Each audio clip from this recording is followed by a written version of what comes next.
పాటు మహేంద్ర చౌదరి గారు ఉన్నారు. చౌదరి గారు నమస్తే అండి. నమస్తే అండి. ఈరోజు చిరంజీవి బర్త్డే స్పెషల్ గా మీరేం మాట్లాడాలి? ఈరోజు నాకు చాలా సంతోషంగా ఉందండి. నాకు ఈ అవకాశం ఇచ్చినట్టు మెగానాయని గారికి, ఛానల్ వారికి ముఖ్యంగా ధన్యవాదాలు. అదేవిధంగా ఈ కార్యక్రమాన్ని ప్రారంభించేటప్పుడు ఏ అంశం అయితే మనం మాట్లాడుకుంటున్నామో అదే విషయమైనటువంటి మెగాస్టార్ చిరంజీవి గారికి హ్యాపీ బర్త్డే చెప్పుకుంటూ ఈరోజు చాలా సంతోషంగా ఉందండి. 70 సంవత్సరాలు పూర్తి చేసుకుని 71లో అడుగు పెట్టడం అనేది తెలుగు చలనచిత్ర పరిశ్రమకి ఇది చాలా పెద్ద పండగ. అది మాటల్లో వర్ణించలేంది.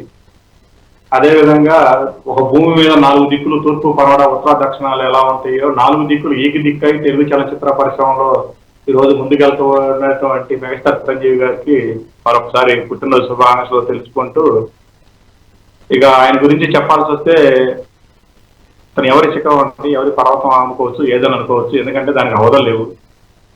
70 సంవత్సరాల నుంచి తెలుగు చలనచిత్ర పరిశ్రమ 45 సంవత్సరాల నుంచి ఈ రోజు ముందుకు నెట్టుకుంటా వస్తూ కూడా నాటి రాజకీయ భవిష్యత్తు కానించి ఈ రోజు ఒకటికైనా సరే ఆయన అన్ని రంగాల్లో నెంబర్ 1 ఆయనండి.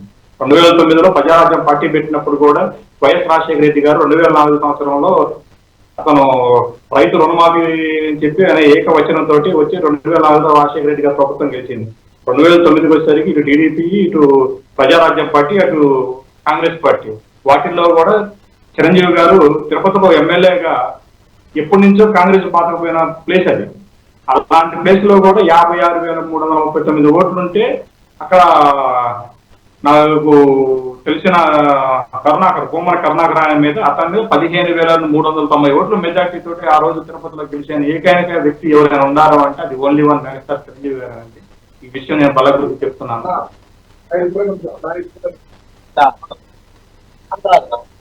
చెప్పట్లేదండి.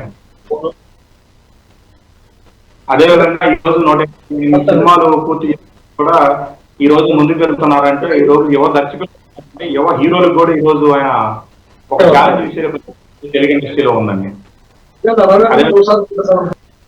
చేసుకుంటే ఎన్టీ రామారావు గారు 300 సినిమాలు 1949 కాడి నుంచి 1993 ఒకటికి 300 సినిమాలు ఆయన చేయడం జరిగింది. అది ఒక ప్రపంచం. అదేవిధంగా అక్కినేని నాగేశ్వరరావు గారు 1941 నుంచి 2014 మనం సినిమా ఒకటికి 256 సినిమాలు చేసిన చరిత్ర అక్కినేని నాగేశ్వరరావు గారికి ఉందండి.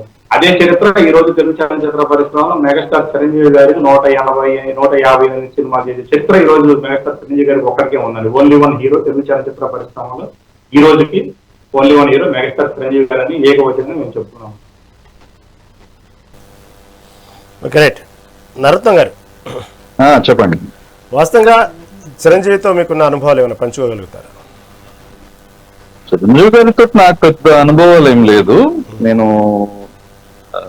చాలాసార్లు నాన్నగారితో వెళ్ళినప్పుడు మా తాతగారితో చాలాసార్లు కలిసిన సందర్భాలు తప్పితే నాకు పెద్ద ఐ డోంట్ హ్యావ్ ఎనీ పెద్ద అనుభవాలు లేదు. ఎప్పుడు కలిసినా కూడా ఆప్యాయతగా నాన్నగారిని చాలా బాగా ఆప్యాయతగా పలకరిస్తారు. తర్వాత తాతగారితో చాలా గౌరవంగా నడుచుకుంటారు. ఎందుకంటే అల్లు రామలింగయ్య గారు తాతగారు చాలా చాలా ఫ్రెండ్లీగా ఉండేవారు కదా. తాతగారు రాసిన ప్రతి సినిమాలో అల్లు రామలింగయ్య గారు ఉండేవారు. నాన్నగారు పేరు కూడా వరప్రసాదే. ఆయన కో డైరెక్టర్ గా ఉన్నప్పుడు నాన్నగారు చిరంజీవి గారిది 3వ సినిమా తాయారమ్మ బంగారే. ఫస్ట్ 2 సినిమాలు ఆయనకి చేశారు కానీ ఆ 2 సినిమాలు ఆగిపోయినాయి. 3వ సినిమా తాయారమ్మ బంగారే ఆయనకి అసలు లైఫ్ ఇచ్చిన సినిమా. ఇంకా ఆ సినిమా లేకపోతే చిరంజీవి గారి కెరియర్ లేదు. ఆ ఫస్ట్ 2 సినిమాలు కూడా పోయేవి. అందుకని తాయారమ్మ బంగారే సినిమానే అసలు మెయిన్, అసలు ఆయన కెరియర్ కే అసలు మైల్ రాయి అంటారు, అంటే స్టెప్పింగ్ స్టోన్. ఆ సినిమాలో ఆ డాన్స్ సీక్వెన్స్, ఆ ఛాన్స్ రావడానికి కారణం మా నాన్నగారు. అది వాళ్ళ అనుబంధం. అది కో డైరెక్టర్ గా ఉన్నప్పుడు ఆయన చేసిన, ఎందుకంటే నాన్నగారు వచ్చేసి పద్మాలయకి ఇంకా నవభారత్ ఆర్ట్స్ కి ఆయన పర్మనెంట్ గా ఉండేవారు కో డైరెక్టర్ గా. ఆయన డైరెక్టర్ అవడానికి ముందు అప్పట్లో వీళ్ళ బంధాలు ఇలా ఉండేవి. అందుకు ఎప్పుడు కలిసినా, ఎప్పుడు ఆ ఫ్యామిలీ రిలేషన్స్ అన్ని ఉన్నా కూడా కొంచెం ఎప్పుడు మేము కలిసినా నేను చిన్నప్పుడు అంతా నేను చూసింది చెప్తున్నాను. చాలా ఆప్యాయతగా ఉండేవారు, చాలా మంచి. బట్ పొలిటికల్ గా డిఫరెన్సెస్ చాలా ఉండుండొచ్చు. చాలా సినిమా రంగంలో చాలా విభేదాలు ఉండుండొచ్చు. అంటే మా నాన్నగారు చాలా విషయాలు ఉండొచ్చు. కానీ పర్సనల్ గా కలిసినప్పుడు ఎప్పుడు కూడా ఒక చిన్న ఇది కూడా ఉండేది కదా, అంత బాగా ఆప్యాయతగా చాలా అన్యోన్యంగా ఉండేవారు. That I can say. And definitely Chiranjeevi గారు 71వ సంవత్సరం ఆయన బర్త్డే, ఆయన ఇంకా ఇంకా ఇంకా ఆయన ఆఖరి శ్వాస వరకు ఇంకా సినిమాలు చేయాలి, ఇంకా అది కొనసాగాలని కోరుకుంటున్నాను. వాస్తవంగా సినిమాల్లో చెప్తుంటారు, మనకు తెలుసు ఎటువంటి గాడ్ ఫాదర్ లేకుండా సినిమా ఇండస్ట్రీలో బ్యాక్గ్రౌండ్ లేకుండా రావటం అనేది మీకు తెలుసు. అసలు వాస్తవంగా సినిమా ఇండస్ట్రీలో రావటం ఒక ఎత్తైతే నిలదొక్కోవడం ఇంకా కష్టం.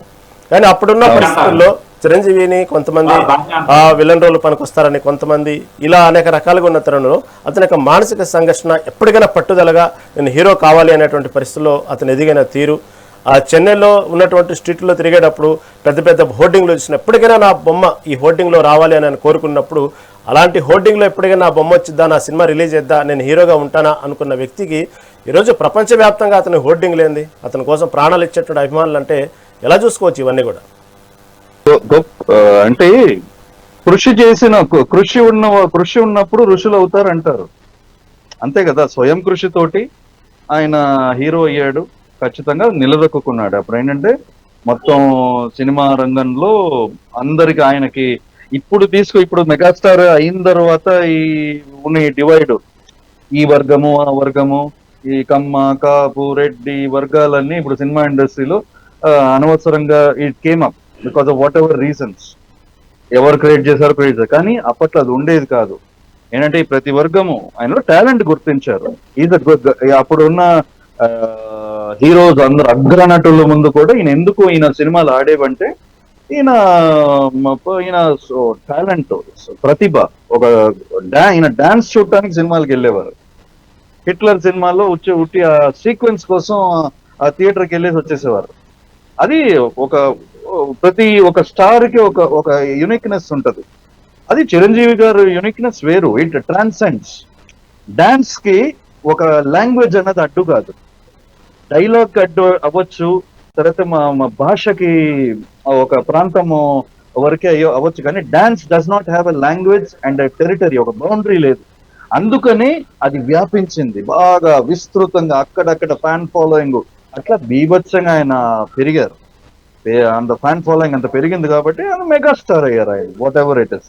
ఇప్పుడు 71వ సంవత్సరానికి ఎంటర్ అయ్యేటప్పుడు ఎంతో మంది ఆ 71 సంవత్సరాల్లో ఎంత సాధించారో అంతకన్నా ఒక మెట్టు ఎక్కువే సాధించారు ఆయన 71 సంవత్సరాలకి, అంటే సినిమా రంగం వరకు. అండ్ ఇంకా ఆయన ఇంకో 10 ఏళ్ళు, ఇంకొక decade you should contribute to Indian cinema. Padma Vibhushan award ఇచ్చారు ఆయనకి. Is the second highest civilian award in the country. And ఖచ్చితంగా దానికి అర్హుడే ఆయన.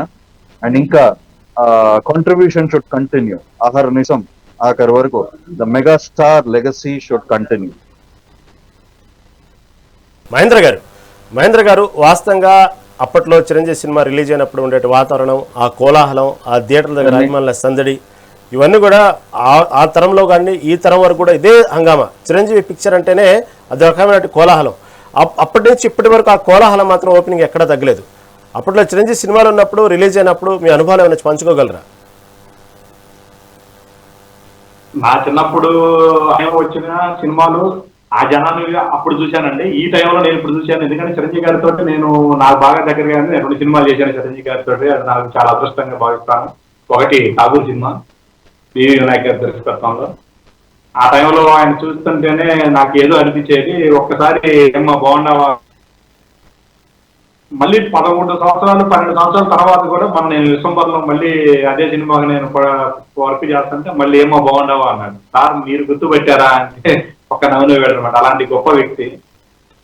వాస్తవంగా ఈ రోజు అంత గుర్తుంచుకొని పలకవలసినంత అవసరం ఆయనకు లేదు, ఆయన స్థాయికి ఆయనకు. కానీ ఈ రోజు పిలిచి ఏమో బాగుండావు అని అడిగాడు అంటే అది ఆయన గొప్పతనం అనుకోవాలి.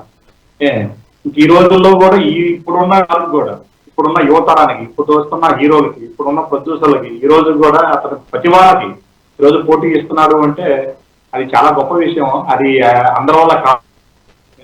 ఆ ఒక్క విషయంలో మాత్రం నాకు చాలా హ్యాపీగా అనిపించింది నేను ఒక్క విషయంలో. ఇకపోతే మెగాస్టార్ చిరంజీవి గారి గురించి ఇవాళ ఈవెంట్లో కానీ వాటిల్లో కానీ వీటిలో కానీ కొన్ని వినాల్సి వస్తుంది.